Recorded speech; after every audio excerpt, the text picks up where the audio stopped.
I moved to my grandfather's old cabin by Lake Serenity, a quiet stretch of water nestled in the rolling hills of Willow County, Oregon, back in June 2024, chasing a slice of peace after years of grinding through city rentals. The place had sat empty since he passed, and I figured it was time to dust off my water safety instructor certification and make a life by the lake that had been my sanctuary as a kid. The water shimmered like glass, framed by cedar trees and morning fog, making the chaos of urban life feel like a bad dream. I was unpacking my last box of safety gear: buoys, ropes, the works, when I heard boots crunching on the gravel path. That's when Margaret Voss showed up, clipboard in hand, with a smile so tight it could have cracked walnuts.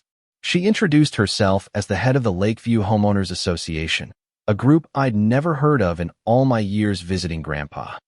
"Welcome to our community," she said, her voice as warm as a tax collector's.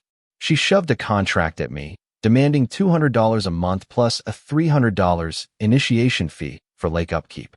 I scanned the numbers, half expecting a punchline. "Thanks, but I'm good," I said, handing it back with a polite nod. "I haven't seen any issues with the lake that justify those fees." Margaret's smile vanished faster than a dropped call. Her shoulders squared like she was gearing up for a fight. "Nobody lives by this lake without joining the HOA," she snapped, her tone sharp enough to scare the birds.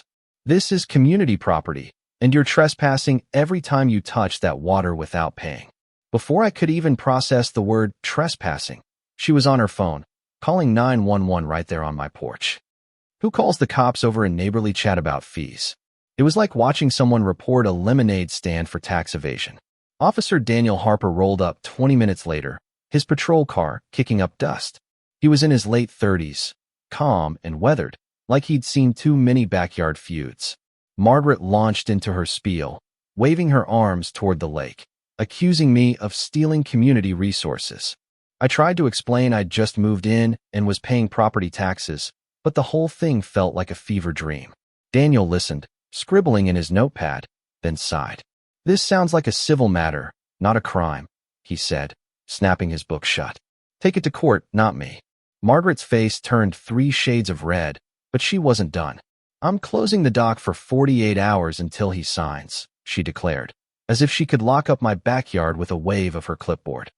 Daniel just shook his head and drove off, probably wishing he'd called in sick.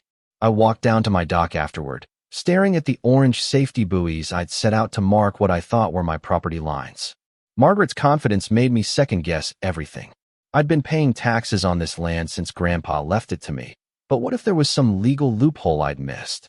That night, I tore through boxes in the basement, digging through decades of his meticulous records, everything from gas bills to tax receipts.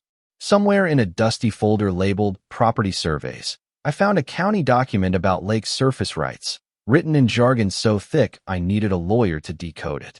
It was a clue, but not an answer. The next morning, Margaret was back, this time with 2 neighbors in tow and a stack of official papers she claimed proved the HOA's control over the lake. She spread them out on my porch like a poker player showing a winning hand, pointing to signatures and seals I couldn't quite read.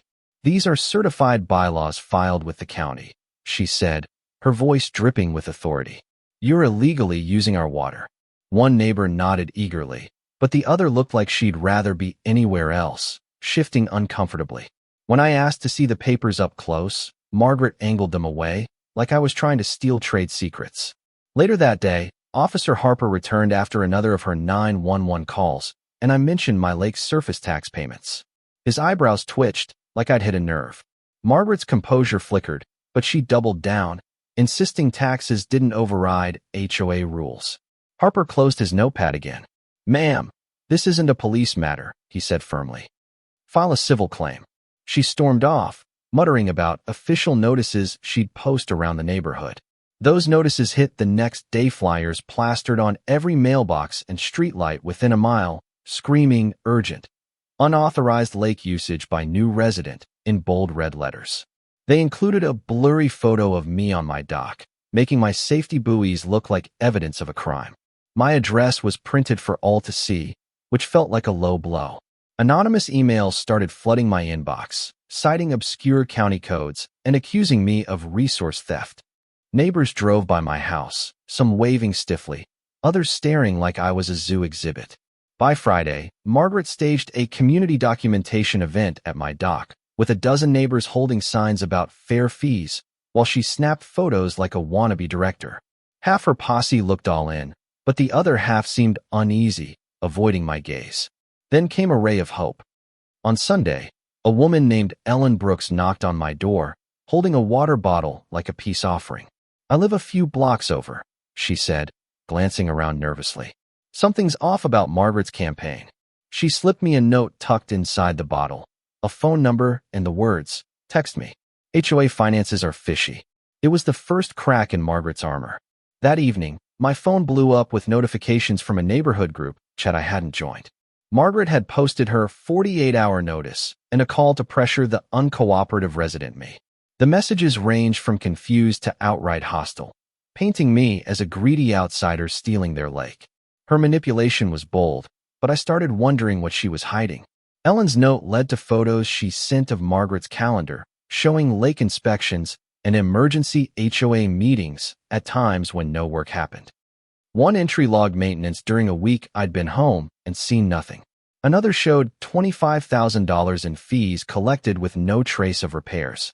I fought back with a short video, filmed on my dock, calmly explaining my tax payments and inviting honest talks. Comments trickled in, questioning Margaret's claims. "Why's he paying taxes if it's not his land?" one asked. "Where's the HOA's proof?" said another. Her narrative was fraying. Margaret escalated with a live broadcast outside my house, complete with lights, cameras, and a microphone, accusing me of undermining community values. But she slipped, saying, "I personally approve all lake spending," before correcting to the board. That slip hinted at her true control. I set a trap, leaving a fake survey on my porch with a tiny dot only visible up close. Within hours, she was at my door, accusing me of forgery proof she'd been snooping. Her obsession was showing. The showdown came at the Lake Day Festival in late July, a sunny community event turned courtroom. Margaret set up a podium,